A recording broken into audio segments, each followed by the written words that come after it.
Juan, who we captured you in your car here, Juan. So all parents are hauling kids around during the COVID epidemic, and thank you for being with us today, Dr. Professor Lara from USC. Yeah, no, actually, I was having internet connection problems, so I gave up at home and I hopped in my car and drove down the mountain, and I'm now joining you here so I could participate in this conversation. So um, I'm looking forward to the conversation. I'm sorry that I missed the previous presentations, but I finally got to a good signal, and here I am. Um, I was asked today to talk a little bit about what do we mean by spatial justice, and specifically how then I've adapted and included that concept into the work that I've been doing on logistics and regional port economies. And I think that when we think about spatial justice, the simplest way to think about it is the way, two principal ways that the spaces we build, right? And as a geographer, even though I'm in the Department of American Studies, I'm a trained geographer. So space is absolutely critical to me. I think that it's very important to think about the way that we build spaces. So when we talked about the built environment, how we produce, how we build spaces, does two things. One, represent the kinds of social inequalities that exist already in society, right? And so we can think about this in terms of processes, participation. I know we have a lot of people in planning with us today. How we think about, creating processes for participation for people who are historically marginalized from the decision-making processes to be able to participate and to influence those decisions. Oftentimes that does not happen. And so what we see is this kind of, reproduction of social inequities in the built environments that are produced as in our society. The second thing, and what I am more interested in, is to think about how the built environment produces new social inequities, right? By not simply, not allowing the participation of marginalized communities, but by not even considering the impacts that these kinds of mega projects like the Port of Long Beach on Los Angeles have on communities that may essentially be, ignored, not on the map, not something that's considered. And so my focus has been on, thinking about Los Angeles, in the post-1980s period.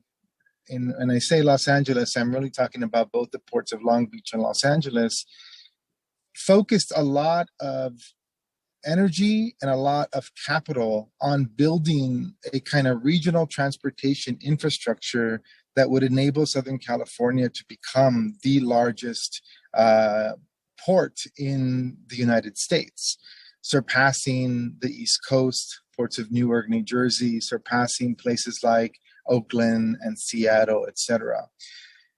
There was, in that sort of period of time, planners who came up with various figures, saying, well, if we build out our port capacity, we will make Southern California into the major port in the United States. And what that means for the region is tremendous economic growth and tremendous job growth. And this was particularly important because people were concerned at the time, regional planners and policymakers were concerned at the time that there needed to be a way to replace the blue-collar manufacturing jobs that were being lost because of globalization and deindustrialization. And so there was a massive investment, not only of private funds, but also of public dollars in trying to expand the capacity of the port to essentially become the major port in the United States. What that meant, and some of the work that I've done, is that there was a tremendous growth in industries that relied on diesel engines, whether that was in the trains, that were taking cargo from the ports up into rail yards, then went out to places like Chicago and New York and Kansas City, or Dallas, Fort Worth, or whether that was in the ships that were offshore, sometimes for days at a time, waiting, burning very, very dirty fuel, or whether that was in the trucks that were delivering the containers from the ports to the trains or from the ports to local warehouses. What we saw was a tremendous increase in diesel polluting transportation. And what that essentially amounted to was many of the communities in Southeast Los Angeles, especially around the ports, were exposed to cancer-causing diesel pollution that essentially was responsible for the premature death of tens of thousands of Angelenos on a yearly basis. And so what we had in the city and in the region was an effort to clean up the ports. And that culminated with the Clean Air Action Plan, in which the city of Los Angeles and Long Beach adopted a cleaner trucks program, and also implemented policies that would minimize exposure to diesel pollution. And so we had the adoption of cleaner burning fuel for ships, cleaner train yard operations, including the cranes that lift the containers off of the trains and onto trucks, etc. And so that was largely written off as a success. And that also enabled the public policymakers to continue to support an economy, a regional economy that was seen as beneficial to the region. Now, one of the things that I write about is that, the issue becomes that when we think about environmental questions outside or within a very specific narrow definition of sustainability, environmental sustainability, that precludes us, right? It inhibits us from being able to see the wider social effects of specific economies in Southern California or in a region. So what I write about is a couple of things. One is that in these conversations about sustainability, the question of humans as cheap sources of labor, for the most part, has fallen away from issues related to sustainability. And so there was a big push for example, the truck drivers to become, to make it easier for them to form bargaining units and into unions so that they could advocate for themselves. And what they were complaining about is, one, not being able to live within the city of LA, but also to be exposed to various kinds of environmental hazards, not only in their workplaces, but also in their communities. Many of them lived in many of the communities that were being polluted by these industries. And so they made a big push to include questions of labor sustainability and labor rights into conversations of urban regional ecologies, right? And to think about human beings as part of an ecological model that when we talked about sustainability, that we also talked about the largely immigrant, working class, blue collar workers that were sustaining the very industry that public money was supporting through these massive infrastructure projects. So that was one thing. But the other thing is the kind of the inability for conversations about the ports to include other regions. And especially here, I focused on inland counties like Riverside and San Bernardino counties, where the solution for the Green Ports campaign to clean up the ports wasn't necessarily didn't provide a solution for inland county residents that were located near massive warehouses and distribution centers and rail facilities in inland counties that weren't necessarily benefiting from programs that were meant to clean up the ports. And in fact, many people, advocates in those neighborhoods, made the argument that cleaning up the ports would essentially amount to an increase in truck traffic in inland communities that would further exacerbate social inequalities, because many of the communities located near these warehouses and distribution centers were people of color, mostly Latinx, and working class.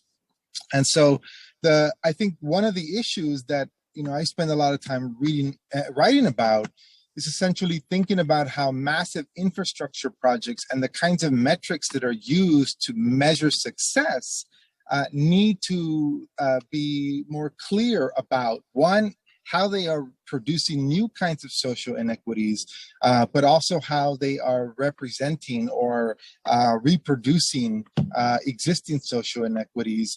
And a lot of that has to do with scale, questions about scale. Oftentimes when we're looking at specific projects might meet all of the benchmarks for a clean and sustainable and a healthy project.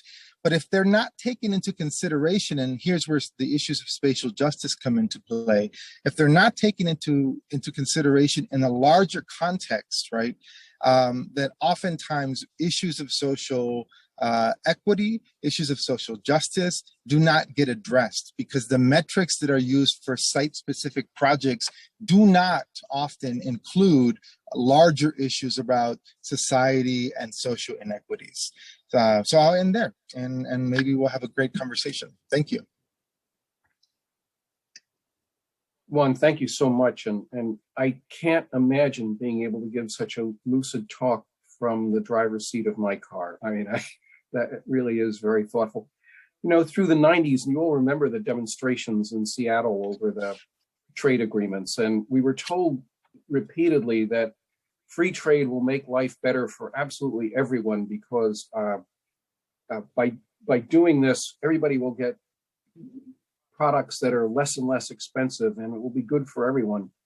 And President Biden is now confronting this issue because we ended up offshoring so much of our production. We call it deindustrialization, but it means an awful lot of people are out of work, and and some of our worst, if you will, health metrics are in the areas that have undergone the deindustrialization. And for men and for women, not having a job, not having meaningful work is a health disaster, amongst other things.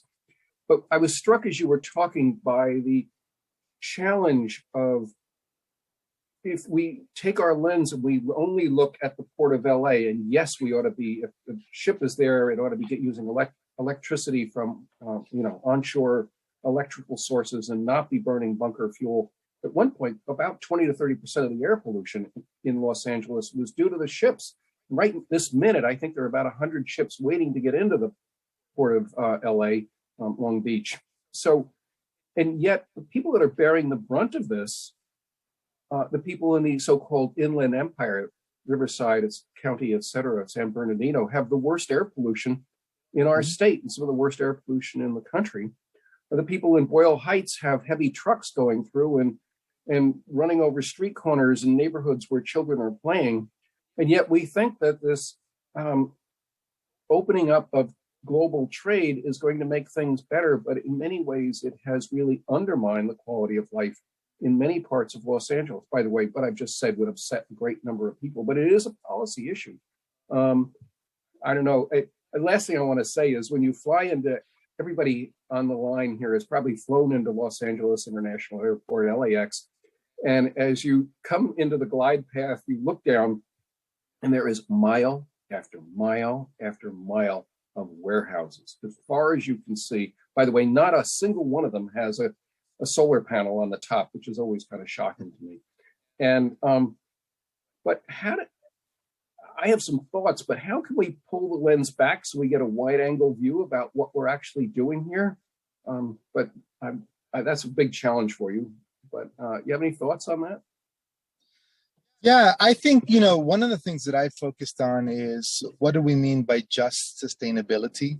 And here, I was warned against being too theoretical, but one of the things in this conversation, but one of the things that I think is very important is for us to really move away from questions about sustainability that do not include these kinds of social issues. So I like a kind of a model of sustainability that includes things like racial justice, social justice, and economic justice, because I don't think that we can have a conversation, especially in a place like Southern California, if we are going to adopt economic development models, even if they're greener economic development models like green ports, without having a conversation about the kind of human experience that is produced by those economies.